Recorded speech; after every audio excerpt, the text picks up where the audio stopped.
Today we're going to take notes about arithmetic and geometric sequences, as well as two types of equations that we can write about those sequences.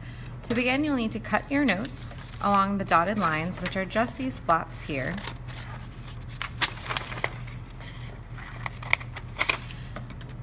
And also to assemble these, all we did was take the sides and fold them both in like this. So on the outside, you'll see arithmetic sequence, geometric sequence, and then how to write recursive and explicit rules for both. So let's start by reviewing the two types of sequences. An arithmetic sequence, as you can see on the outside, is a sequence that adds or subtracts. Not only does it add or subtract, it adds or subtracts the same amount each time. And we call that amount D, or the constant difference, so we use this variable to represent it. So here's an example of some stars that are growing in an arithmetic pattern. At the start, which we're calling time 0, there's only one star. After 1 minute, there are 4 stars, and after 2 minutes, there are 1, 2, 3, 4, 5, 6, 7 stars. In order to find the pattern, we start looking. Since we said that this is an adding or subtracting an arithmetic pattern, I know at this point that I'm adding 3 each time.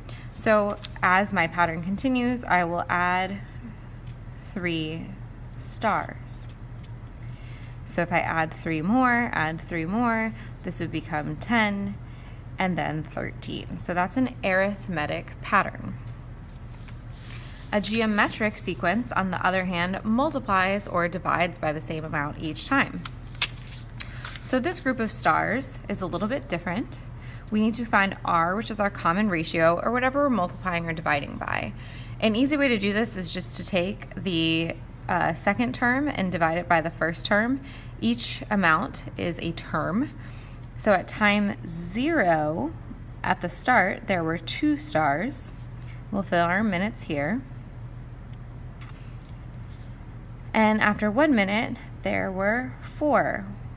The ratio, or what's happening every time, is that we are multiplying by 2, because then there are 8 stars.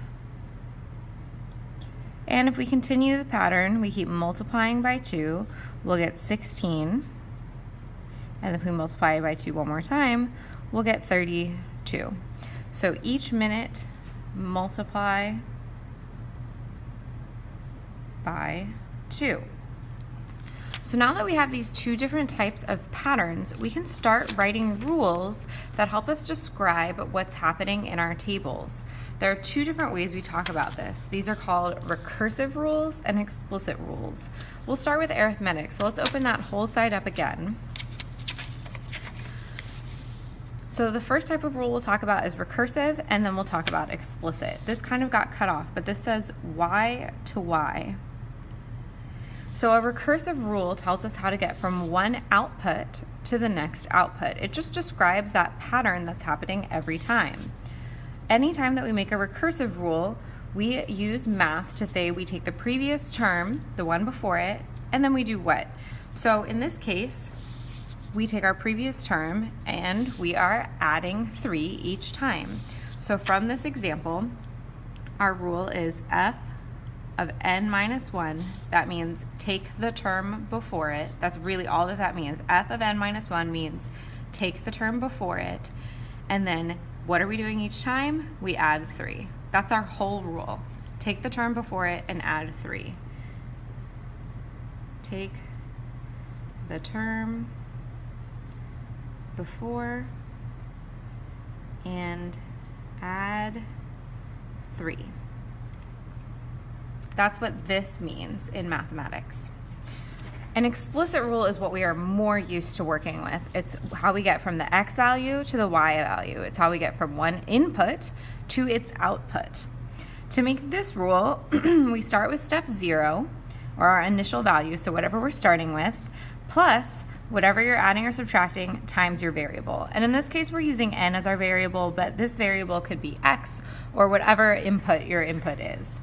So our rule is always going to look like f of 0 plus your constant difference times your variable. So first I find my starting amount, our initial value, And in this case, it's 1 because at the start there was only 1 star. So I begin with 1. That's f of 0, or the initial value.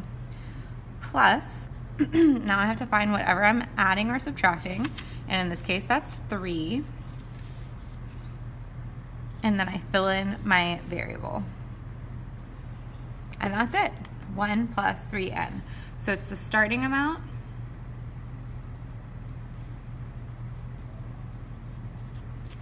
plus 3 each time.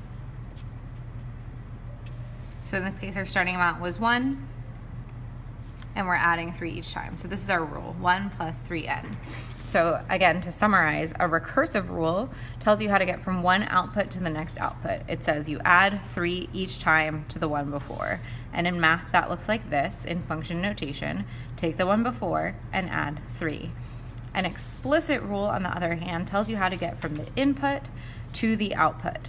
So in this case, we take 1 plus 3 times your input. So for example, 3 times 3 is 9, and then you add 1 from the initial value and you get 10. So I know that it works. Geometric sequences, on the other hand, have a slightly different formula, but it's really the same thing. We'll start out here on recursive rule again. The recursive rule tells you how to get from one output to the next output.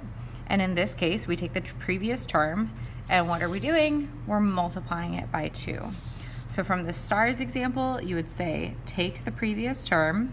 That's all that this means in math. N minus 1 means take the term before it, take the previous output, and then multiply by 2. That's the whole thing. So you're saying to get from one output to the next output, you look at the one beforehand and you multiply by 2. The explicit rule, how to get from the input to the output, is always going to be step 0 times whatever you're multiplying or dividing to the power of your variable, because this is actually an exponential equation. You can see that these are similar because you always have step 0, but for arithmetic you're adding, and for geometric you're multiplying, which totally makes sense. And then the difference is for arithmetic your variable is multiplied, and for geometric it's an exponent. So for this case, our initial value of stars is 2 stars, then times 2, because we're multiplying by 2 each time. It's a coincidence that those are the same, and then to the power of n. So start at 2 stars and multiply by 2 each time. And this would be whatever the time is. So if the time was like 4, you would do 2 to the 4th power and then multiply it by 2, and you would get 32. All right, so that is arithmetic and geometric sequences. I'll open this up in case you missed anything, so you can write down the things that you missed. And then while you're writing this down, I'm gonna get the practice so we can do one together.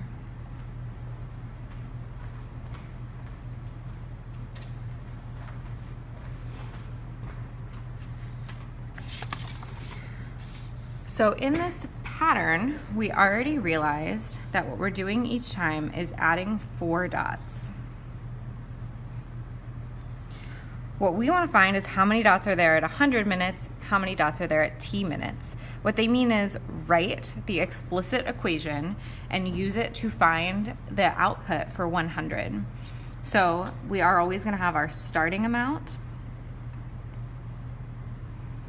also known as step 0, plus whatever we're adding or subtracting, and then we multiply by our variable. And I'm just going to use n here again, but you could use x or whatever you want. So our starting amount of dots was 1 dot, because at the beginning there was 1, plus what we're adding or subtracting, which is 4, and then n.